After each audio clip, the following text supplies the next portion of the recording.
iSupport Authentication Methods. iSupport has several methods for authenticating to the desktop and mySupport portals.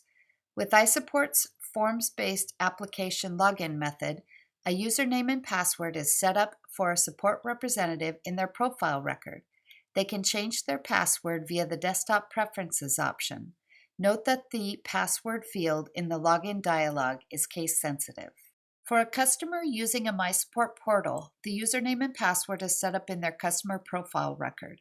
If no authentication is configured to be required for a mySupport portal, a customer will need to use an email address in order to submit an incident and use that email address to view incidents. Administrators can individually prevent access to a mySupport portal in a customer's profile record. If you are using iSupport's forms-based authentication, you can enable CAPTCHA, which displays an image with a code that the user will be required to enter for access. You can also enable multi-factor authentication, which sends a code via SMS or email.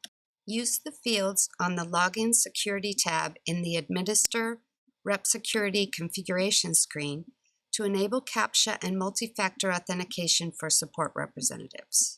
Use the fields on the Login Security tab in the mySupport Options configuration screen to enable CAPTCHA and multi-factor authentication for customers.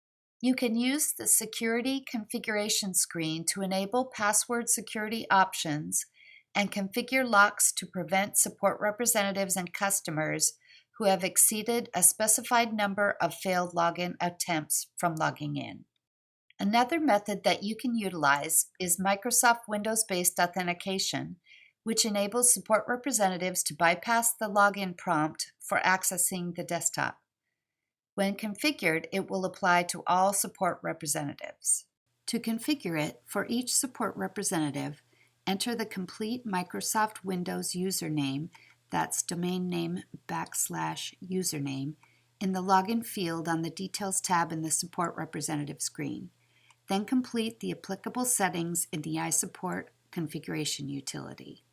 Another authentication method is single sign-on integration, which enables a third-party application such as Shibboleth or Otka to pass user credentials so that a user can sign on to the iSupport desktop or mySupport with the same credentials that they use to log into another application. Configure it via the single sign-on integration screen. For iSupport's mobile client, if accessing iSupport inside the firewall, it must be done on a smartphone or tablet via the iSupport application URL.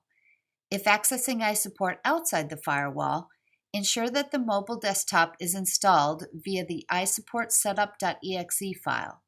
The utility creates an IIS virtual directory pointing to the iSupport /mobile rep client folder with the name specified by the administrator. That's it for an overview of iSupport's authentication methods.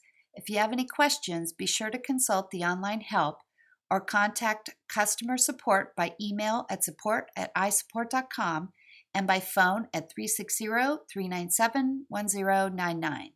We're available 6 a.m. to 5 p.m. Monday through Friday, PST.